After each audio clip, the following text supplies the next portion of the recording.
Bible சவாலின் 172வது நாளுக்கு வரவேற்கிறோம்.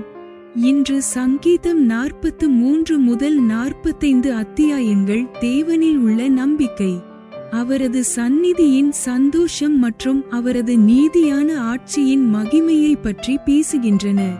துக்கமும் ஒடுக்குதலும் நிறைந்த நேரங்களில் சங்கீதக்காரன் தேவனுடைய வெளிச்சமும் சத்தியமும் தன்னை அவரது சந்நிதிக்குள் நடத்தும்படி ஜெபிக்கிறார்.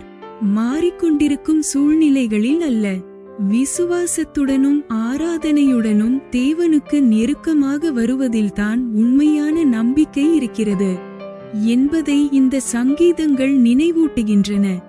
தேவன் ஏற்படுத்திய ராஜாவின் மகிமை, மேன்மை மற்றும் நீதியையும் இந்த பகுதிகள் கொண்டாடுகின்றன. மனம் பாரமாக இருந்தாலும் தேவன் இன்னும் ஸ்தோத்திரத்திற்கும் நம்பிக்கைக்கும் தகுதியானவர். அவரது சத்தியம் வழிநடத்தலையும் அவரது சந்நிதி சமாதானத்தையும் சந்தோஷத்தையும் தருகிறது. இன்று அவரது சந்நிதியை தேடி முழுமையாக அவரில் நம்பிக்கை வைக்கும் இதயத்துடன் ஆரம்பிப்போம். Welcome to day 172 of the Bible Challenge. Today's reading from Psalm chapter 43 to 45 speaks about hope in God, the joy of His presence, and the beauty of His righteous reign. In times of sadness and oppression, the psalmist cries out for God's light and truth to lead him back into His presence. These psalms remind us that true hope is found not in changing circumstances, but in drawing near to God with faith and worship. The passages also celebrate the glory, majesty, and righteousness of the King whom God has established. Even when emotions feel heavy, God remains worthy of praise, and trust His truth brings guidance, and His presence fills our hearts with joy and peace. Let us begin today with hearts ready to seek His presence and place our hope fully in Him. சங்கீதம் அதிகாரம் 43. Psalms chapter 43. வசனம் 1. தேவனே, நீர் என் நியாயத்தை விசாரித்து பக்தியில்லாத ஜாதியாரோடு எனக்காக வழக்காடி சூதும் அநியாயமுமான மனுஷனுக்கு என்னை தப்புவியும். Verse 1. Judge me, O God, and plead my cause against an ungodly nation. O deliver me from the deceitful and unjust man. வசனம் 2. என் அரணாகிய தேவன் நீர், ஏன் என்னை தள்ளிவிடுகிறீர்? சத்துருவினால் ஒடுக்கப்பட்டு நான் ஏன் துக்கத்துடனே திரிய வேண்டும்? Verse 2. For thou art the God of my strength. Why dost thou cast me off? Why go I mourning because of the oppression of the enemy? வசனம் 3. உமது வெளிச்சத்தையும் உமது சத்தியத்தையும் அனுப்பியருளும். அவைகள் என்னை நடத்தி உமது பரிசுத்த பர்வதத்திற்கும் உமது வாசஸ்தலங்களுக்கும் என்னை கொண்டு போவதாக. Verse 3. O send out thy light and thy truth. Let them lead me. Let them bring me unto thy holy hill, and to thy tabernacles. வசனம் 4. அப்பொழுது நான் தேவனுடைய பீடத்தண்டைக்கும் எனக்கு ஆனந்த மகிழ்ச்சியாயிருக்கிற தேவனிடத்திற்கும் பிரவேசிப்பேன். தேவனே, என் தேவனே, உம்மை சுரமண்டலத்தால் துதிப்பேன். Verse 4. Then will I go unto the altar of God, unto God my exceeding joy. Yea, upon the harp will I praise thee, O God my God. வசனம் 5. என் ஆத்துமாவே, நீ ஏன் கலங்குகிறாய்? ஏன் எனக்குள் தியங்குகிறாய்? தேவனை நோக்கி காத்திரு. என் முகத்திற்கு இரட்சிப்பும் என் தேவனுமாயிருக்கிறவரை நான் இன்னும் துதிப்பேன். Verse 5. Why art thou cast down, O my soul, and why art thou disquieted within me? Hope in God, for I shall yet praise Him, who is the health of my countenance, and my God. சங்கீதம் அதிகாரம் 44. Psalms chapter 44. வசனம் 1. தேவனே, எங்கள் பிதாக்களுடைய நாட்களாகிய பூர்வ நாட்களில் நீர் நடப்பித்த கிரியைகளை அவர்கள் எங்களுக்கு அறிவித்தார்கள். அவைகளை எங்கள் காதுகளால் கேட்டோம். Verse 1. To the chief musician for the sons of Korah, Mashiel, We have heard with our ears, O God, our fathers have told us, what work thou didst in their days, in the times of old. வசனம் 2. தேவரீர் உம்முடைய கையினாலே ஜாதிகளை துரத்தி இவர்களை நாட்டி ஜனங்களை துன்பப்படுத்தி இவர்களை பரவ பண்ணினீர். Verse 2. How thou didst drive out the heathen with thy hand, and planted them. How thou didst afflict the people, and cast them out. வசனம் 3.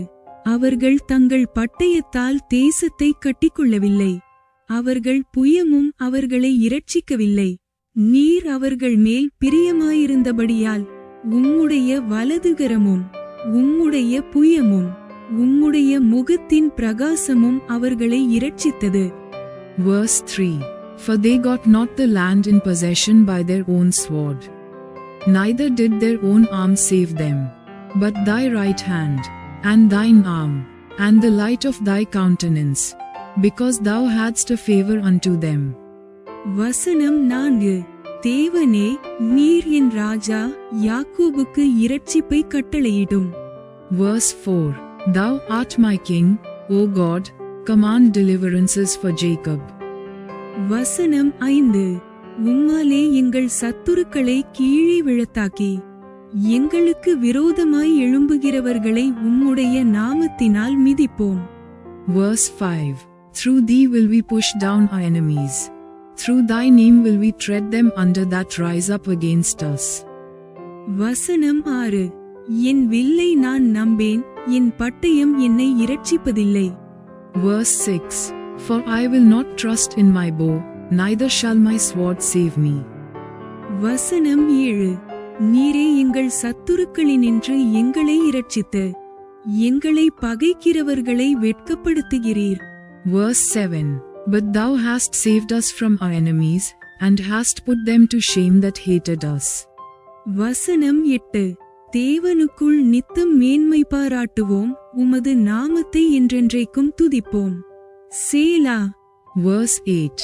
In God we boast all the day long, and praise thy name forever. Selah.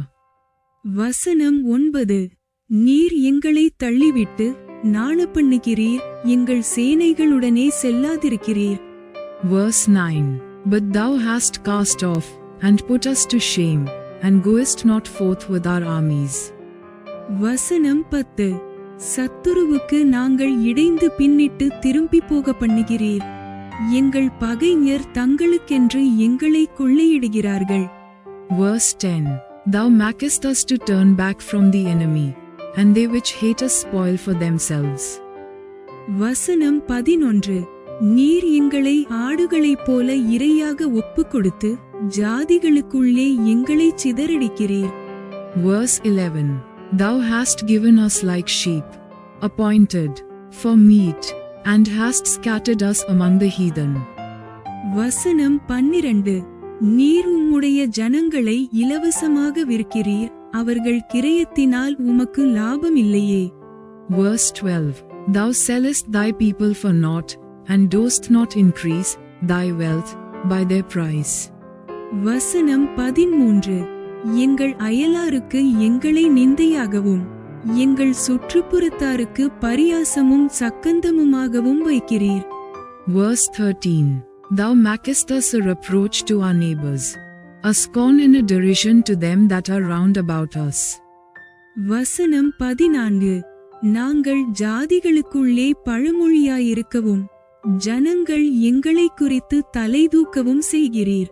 Verse 14. Thou makest us a byword among the heathen, a shaking of the head among the people. வசனம் 15.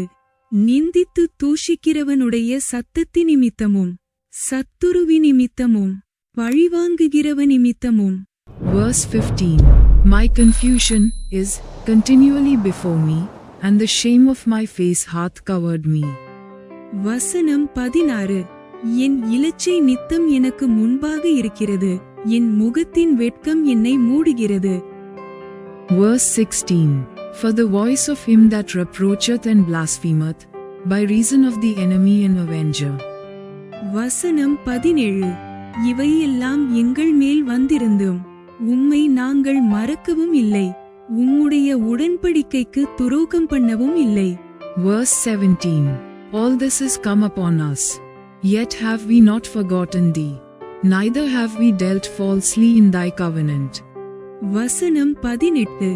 நீர் எங்களை வலுசர்ப்பங்களுள்ள இடத்திலே நொறுக்கி மரண இருளினாலே எங்களை மூடியிருந்தும். Verse 18.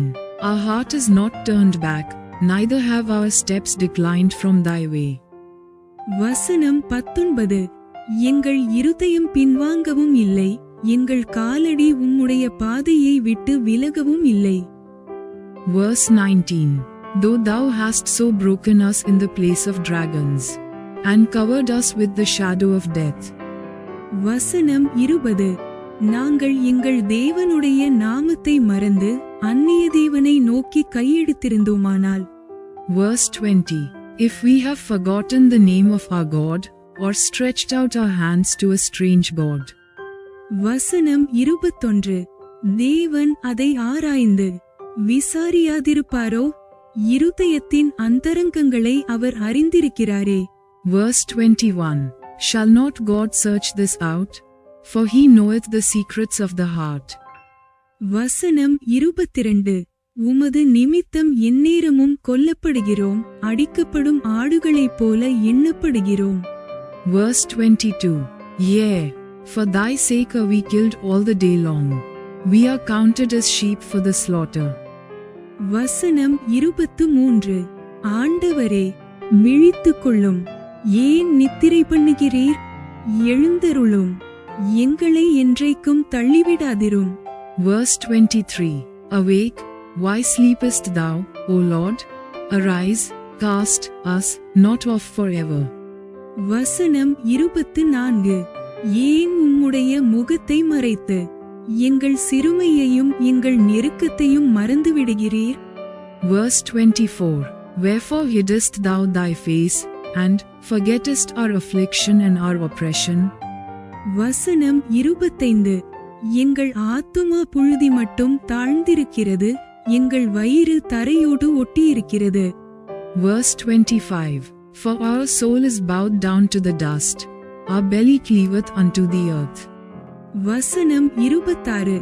எங்களுக்கு ஒத்தாசையாக எழுந்தருளும், உம்முடைய கிருபையின் நிமித்தம் எங்களை மீட்டுவிடும். Verse 26. Arise for our help, and redeem us for thy mercy's sake. சங்கீதம் அதிகாரம் 45.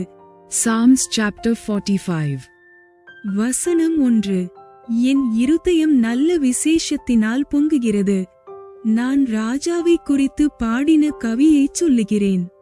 என் நாவு விரைவாய் எழுதுகிறவனுடைய எழுத்தாணி. Verse 1. To the chief musician upon Shoshanim, for the sons of Korah, Mashil, a song of loves. My heart is inditing a good matter. I speak of the things which I have made touching the king. My tongue is the pen of a ready writer. வசனம் 2. எல்லா மனுபுத்திரரிலும் நீர் மகா சௌந்தரியம் உள்ளவர், உம்முடைய உதடுகளில் அருள் பொழிகிறது, ஆகையால் தேவன் உம்மை என்றென்றைக்கும் ஆசீர்வதிக்கிறார். Verse 2. Thou art fairer than the children of men. Grace is poured into thy lips. Therefore God hath blessed thee forever. வசனம் 3. சவுரியவானே, உமது மகிமையும் உமது மகத்துவமுமாகிய உம்முடைய பட்டயத்தை நீர் உம்முடைய அறையிலே கட்டிக்கொண்டு. Verse 3. Gird thy sword upon thy thigh, O most mighty, with thy glory in thy majesty. வசனம் 4. சத்தியத்தி நிமித்தமும் நீதியுடன் கூடிய சாந்தத்தி நிமித்தமும் உமது மகத்துவத்திலே ஜெயமாக ஏறிவாரும், உமது வலதுகரம் பயங்கரமானவைகளை உமக்கு விளங்க பண்ணும். Verse 4. And in thy majesty ride prosperously because of truth and meekness, and righteousness, and thy right hand shall teach thee terrible things. வசனம் 5. உம்முடைய அம்புகள் கூர்மையானவைகள், அவைகள் ராஜாவுடைய சத்துருக்களின் இருதயத்திற்குள் பாயும், ஜனசதளங்கள் உமக்கு கீழே விழுவார்கள். Verse 5. Thine arrows are sharp in the heart of the king's enemies, whereby the people fall under thee. வசனம் 6. தேவனே, உமது சிங்காசனம் என்றென்றைக்கும் உள்ளது. உமது ராஜ்யத்தின் செங்கோல் நீதியுள்ள செங்கோலாயிருக்கிறது. Verse 6. Thy throne, O God, is forever and ever. The scepter of thy kingdom is a right scepter. வசனம் 7. நீர் நீதியை விரும்பி அக்கிரமத்தை வெறுக்கிறீர். ஆதலால் தேவனே, உம்முடைய தேவன் உமது தோழரை பார்க்கிலும் உம்மை ஆனந்த தைலத்தினால் அபிஷேகம் பண்ணினார். Verse 7. Thou lovest righteousness, and hatest wickedness. Therefore God, thy God, hath anointed thee with the oil of gladness above thy fellows. வசனம் 8. தந்தத்தினால் செய்த அரமனைகளிலிருந்து புறப்படுகையில் நீர் மகிழும்படி உமது வஸ்திரங்களெல்லாம் வெள்ளை போலம் சந்தனம் லவங்கம் இவைகளின் வாசனை பொருந்தியதாயிருக்கிறது. Verse 8. All thy garments smell of myrrh and aloes and cassia out of the ivory palaces, whereby they have made thee glad. வசனம் 9. உமது நாயகிகளுக்குள்ளே அரசரின் குமாரத்திகளுண்டு. ராஜஸ்திரி ஓப்பீரின் தங்கம் அணிந்தவளாய் உமது வலது பாரிசத்தில் நிற்கிறாள். Verse 9. King's daughters were among thy honorable women. Upon thy right hand did stand the queen in gold of Ophir. வசனம் 10. குமாரத்தியே கேள், நீ உன் செவியைச் சாய்த்து சிந்தித்துக்கொள். உன் ஜனத்தையும் உன் தகப்பன் வீட்டையும் மறந்துவிடு. Verse 10. Hearken, O daughter, and consider, and incline thine ear. Forget also thine own people, and thy father's house. வசனம் 11. அப்பொழுது ராஜா உன் அழகில் பிரியப்படுவார், அவர் உன் ஆண்டவர், ஆகையால் அவரை பணிந்துகொள். Verse 11. So shall the king greatly desire thy beauty, for he is thy Lord, and worship thou him. வசனம் 12. தீரு குமாரத்தி காணிக்கை கொண்டு வருவாள். ஜனங்களில் ஜசுவரியவான்களும் உன் தயவை நாடி வணங்குவார்கள். Verse 12. And the daughter of Tyre shall be there with a gift, even the rich among the people shall entreat thy favor. வசனம் 13. ராஜகுமாரத்தி உள்ளாக பூரண மகிமையுள்ளவள், அவள் உடை பொssரிகையாயிருக்கிறது. Verse 13. The king's daughter is all glorious within, her clothing is of wrought gold. வசனம் 14. சித்திரத்தையலாடை தரித்தவளாய் ராஜாவினிடத்தில் அழைத்து கொண்டு வரப்படுவாள். அவள் பின்னாலே செல்லும் அவளுடைய தோழிகளாகிய கன்னிகைகள் உம்மிடத்தில் கூட்டிக் கொண்டு வரப்படுவார்கள். Verse 14. She shall be brought unto the king in raiment of needlework. The virgins her companions that follow her shall be brought unto thee. வசனம் 15. அவர்கள் மகிழ்ச்சியோடும் களிப்போடும் வந்து ராஜ அரமனைக்குள் பிரவேசிப்பார்கள். Verse 15. With gladness and rejoicing shall they be brought. They shall enter into the king's palace. வசனம் 16. உமது பிதாக்களுக்கு பதிலாக உமது குமாரர் இருப்பார்கள். அவர்களை பூமி எங்கும் பிரபுக்களாக வைப்பீர். Verse 16. Instead of thy fathers shall be thy children, whom thou mayest make princes in all the earth. வசனம் 17. உமது நாமத்தை எல்லா தலைமுறைகளிலும் பிரஸ்தாபப்படுத்துவேன். இதினிமித்தம் ஜனங்கள் உம்மை என்றென்றைக்கும் உள்ள சதாகாலங்களிலும் துதிப்பார்கள். Verse 17. I will make thy name to be remembered in all generations. Therefore shall the people praise thee forever and ever. Bible சவாலின் 172வது நாள் இப்போது நிறைவடைந்தது. இன்று வாழ்க்கையின் எல்லா காலங்களிலும் தேவன் நமது நம்பிக்கை, சந்தோஷம் மற்றும் வழிநடத்தலின் மூலமாக இருக்கிறார் என்பதை கற்றோம். மனப்போராட்டங்களின் நேரங்களிலும் தேவனை நம்ப முடியும் என்பதை சங்கீதக்காரனின் வார்த்தைகள் நினைவூட்டுகின்றன. தேவனுடைய சந்நிதி நமது இதயத்தை புத்துணர்ச்சி அடையச் செய்து விசுவாசத்தில் தொடர்ந்து நடக்க பலம் தருகிறது. அவரது சத்தியத்தை தொடர்ந்து தேடி நன்றியுள்ள இதயத்துடன் அவரை ஆராதிப்போம். தேவனுக்கு நெருக்கமாக செலவிடும் ஒவ்வொரு நாளும் நம்பிக்கையை புதுப்பித்து அவருடனான உறவை ஆழப்படுத்துகிறது. ஒவ்வொரு நாளும் அவரது நன்மையிலும் விசுவாசத்திலும் மகிழ ஒரு புதிய வாய்ப்பு. இன்று வாசித்த பகுதியில் எந்த சத்தியம் உங்களுக்கு அதிக உற்சாகத்தை கொடுத்தது? கமெண்டில் பகிர்ந்து ஒன்றாக வளர்வோம். Day 172 of our Bible challenge is complete. Today we learned that God remains our source of hope, joy, and guidance through every season of life. The psalmist's words remind us that even during emotional struggles, we can choose to place our trust in the Lord. God's presence refreshes our hearts and strengthens us to continue walking in faith. Let us continue to seek His truth and worship Him with thankful hearts. Every day spent close to God renews our hope and deepens our relationship with Him. Each day is another opportunity to rejoice in His goodness and faithfulness. Which truth from today's reading encouraged you the most? Share and let us grow together.